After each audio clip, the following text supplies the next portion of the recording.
내 이름은 이주인 시게오. 질서의 등을 돌리고 무법지대에서 정의를 실현하는 고문 소믈리에다. 현대 사회에는 반드시 지켜야 하는 규범이 존재한다. 아, 또 죽였네.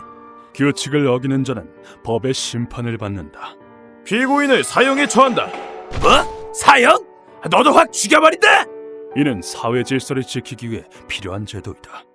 법망을 빠져나가려는 자들도 존재하니 아이, 골치 아프게 됐군. 급성 중독이야. 너무 많이 먹였나 보군. 저리 부탁하지. 아, 시체 두고 처리하는 게 쉬운 일이 아닌데. 3천 주시죠. 알겠으니 빨리 와주게. 하, 재미 좀 보셨겠습니다. 아, 그참 부러워라. 빨리 치우기나 해. 돈은 지불하지.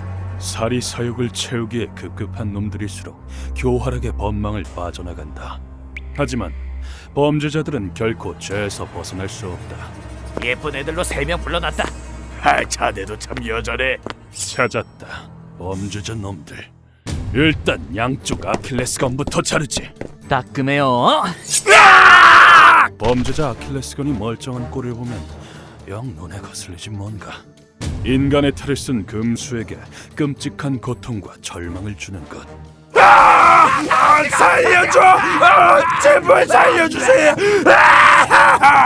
범죄자는 끓는 물에 삶아야 제맛이지. 그것이 고문 소믈리에의 사명이다. 직업 특성상 종종 깊디 깊은 한을 지닌 사람들이 날 찾아오곤 한다. 잘 오셨습니다. 앉으시죠. 네. 의뢰인은 20대 후반으로 몹시 수척해 생기가 느껴지지 않았다. 어쩐 일로 오셨는지요? 사정을 설명해 주시겠습니까? 알겠습니다. 광대뼈가 튀어나온 얼굴은 병색이 완연했지만 그 눈은 무시무시한 한으로 가득 차 있었다. 의뢰인에게는 히토미라는 오래 사귄 약혼자가 있었다. 히토미를 죽인 그 자식을 지옥에서 고통받게 해주십시오. 생명을 깎아내는 듯한 혼신의 절규. 의뢰인의 눈은 붉게 충혈되어 있었다. 이야기는 2년 전으로 거슬러 올라간다. 이제 아빠 빚도 금방 갚겠다. 정말 고생이 많았어. 빚을 다 갚으면 결혼하자. 히토미 씨는 사망한 부친이 남기고 간 빚을 지고 있었다. 히토미 씨는 빚을 갚기 위해 접대부로 일했다. 우리 히토미는 언제 봐도 예쁘다. 오늘 밤에 시간 돼?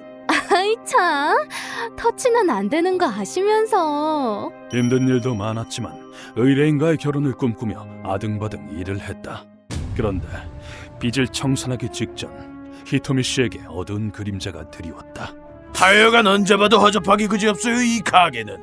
호통을 친 남자는 범죄 집단의 리더이자 히토미 씨 부친의 채권자였다.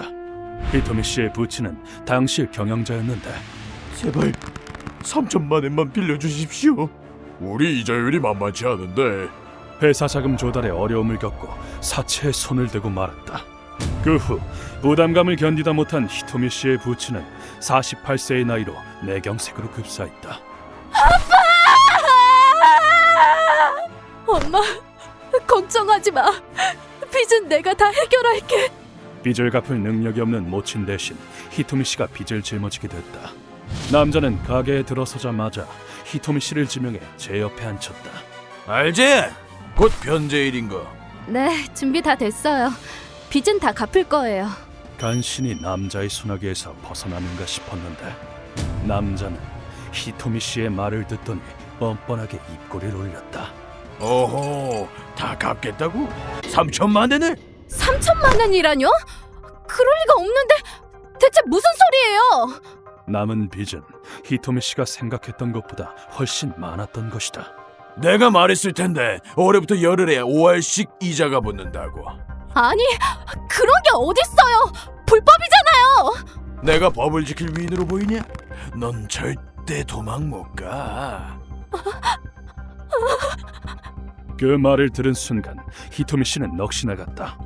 절망한 히토미 씨는 다음날 일을 관두고 놈들에게 걸려오는 전화를 모두 무시했다. 돈은 내가 벌면 되지. 자긴 아무 걱정하지 마. 미안해. 밥 해놓고 기다릴게. 끔찍한 현실을 부정하고 집에만 틀어박혀 있었다. 그런데 의뢰인이 출근하자마자 지옥이 펼쳐졌으니 우편 왔습니다. 네, 나가요.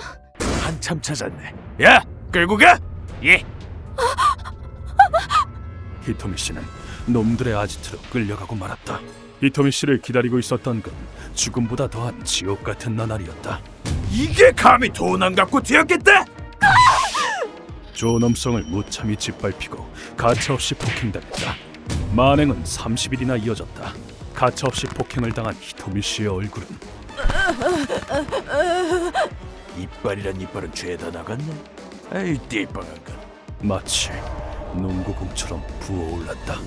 33일 후 히토미 씨는 목숨을 잃었다. 아, 여자 하나 죽었다. 처리 좀 도와라. 그런데 놈들의 정신나간 소행은 거기서 끝나지 않았다. 남자는 커다란 곰인형을 하나 가져와선 야, 인형 솜 다 빼. 예. 인형의 솜을 모조리 빼라고 지시했다. 여자를 인형 안에 넣어. 예? 그러더니 히토미 씨를 인형 안에 넣으라고 부하에게 명령했다. 남자는 벌어진 인형의 배를 꿰맸고 옛다. 새 몸이다. 내 덕에 다시 태어나는 줄 알라고.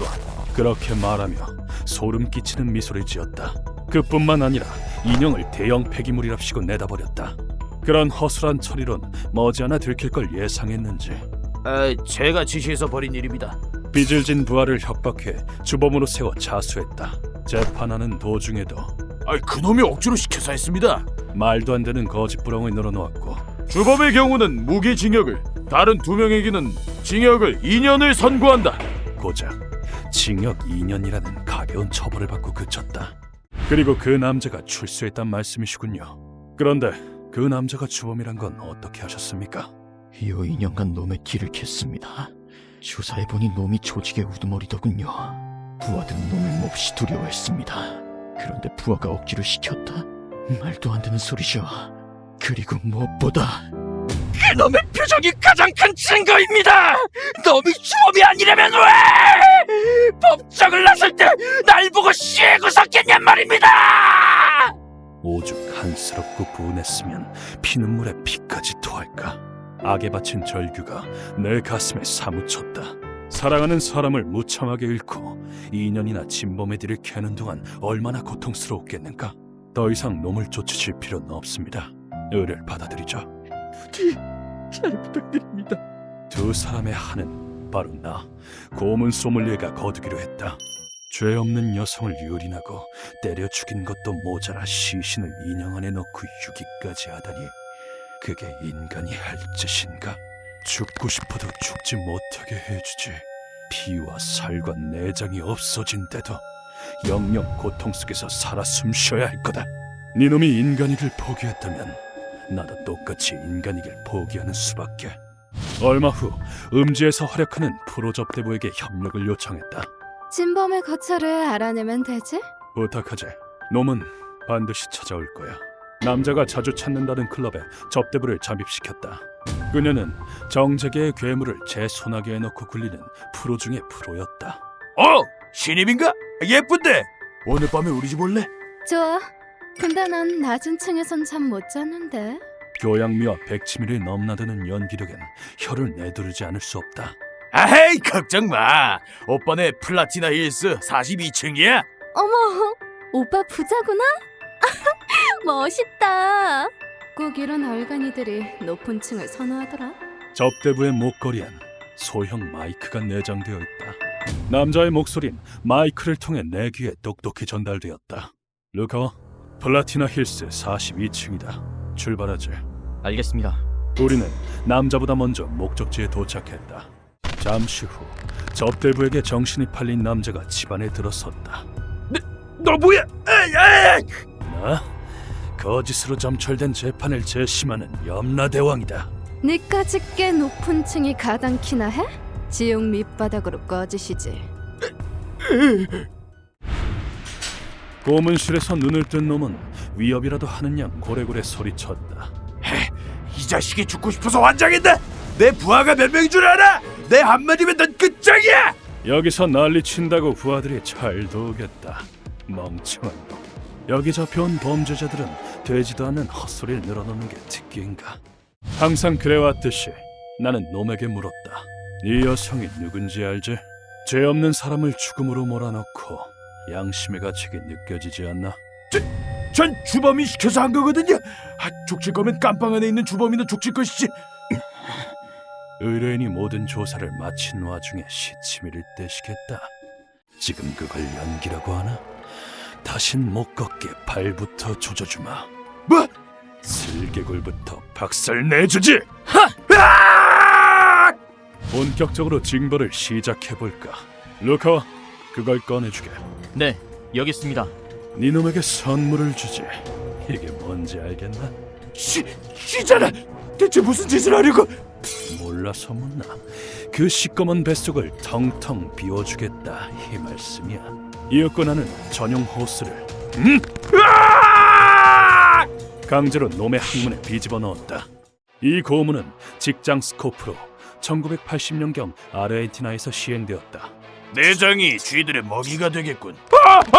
내 배가! 군사 정권에 반기를 드는 자의 몸과 정신을 철저하게 파괴해 죽음에 이르게 하는 최악의 형벌이다. 쥐가 담긴 용기에 열을 가하면 어떻게 될 것 같은가? 열을 이기지 못한 쥐들은 호스를 타고 몸 안으로 진입한다. 뱃속에서 쥐가 설치고 있어! 곧 쥐들이 굶주릴 시간이군. 네 내장이라도 신나게 파먹겠지. 한 번에 10마리만 넣어도 내장은 순식간에 걸레짝이 된다. 이대로 방치만 하면 숨이 끊어지겠지만 쥐 좀 꺼내줘! 배 아파! 미칠 것 같아! 좋아, 도와주지. 배를 쥐지면 쥐들도 복귀하겠지. 사람을 한 달이나 고문해놓고 자기는 쉽게 죽겠다니 일이 뻔뻔할 때가. 루커, 이 짓을 반복해. 쥐들이 내장을 야금야금 뜯어먹도록. 네. 그렇다고 죽이진 마라. 이딴 놈은 쉽게 죽을 가치도 없어. 까딱해서 죽이면 안 된다. 알겠습니다. 고문 소믈리에의 진면목을 보여주지.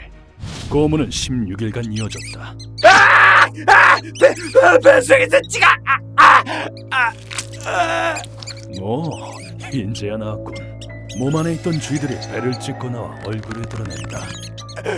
차라리 죽여야지. 당치도 않은 소리를 살려준다니까. 아, 그래. 넌 바느질을 좋아하던가. 루카와 그 남자 불러와. 네. 이럴 줄 알고 어떤 인물을 초청해둔 참이었다. 이 남자는 음지에서 활약하는 천재 의사로 양지에서 하지 못하는 수술을 전문으로 한다. 이놈의 배를 좀 꿰매주겠나? 아직 죽이긴 아까워서 말이지. 좋아, 20분이면 돼. 이윽고 의사가 수술을 시작했다. 수술 성공. 며칠은 거뜬히 버틸 수 있을 거야. 몇 번을 봐도 솜씨가 대단하단 말이야. 이봐, 잘 됐네. 목숨을 건져서. 이제 그만. 수술 덕분인지 남자가 간신히 쥐어짜낸 목소리로 용서를 구했다. 적어도 50일 이상은 살려둘 테니 그리 알아. 그 끝은 죽음이겠지만 말이지. 루카와 시작해. 예. 배를 꿰맨 지 얼마 지나지 않아 몸 안에 쥐를 넣는 고문을 재개했다. 그리고 52일 후 놈은 배를 완전히 파먹혀 사망했다. 사람이 기껏 치료해줬더니만 범죄자의 최후란 어쩜 이리도 허망한지. 맞는 말씀입니다. 나중에 들은 바론, 웬 빨간머리 남자가 단신으로 놈이 이끌던 조직을 괴멸시켰다고 한다. 의뢰를 끝낸 뒤 의뢰인에게 보고를 마쳤다. 놈은 죽었습니다. 52일 만에. 이로써 피해자가 안식을 얻는다면 나는 기꺼이 어둠 속에 몸을 던지리라. 그것이 내 사명이니까.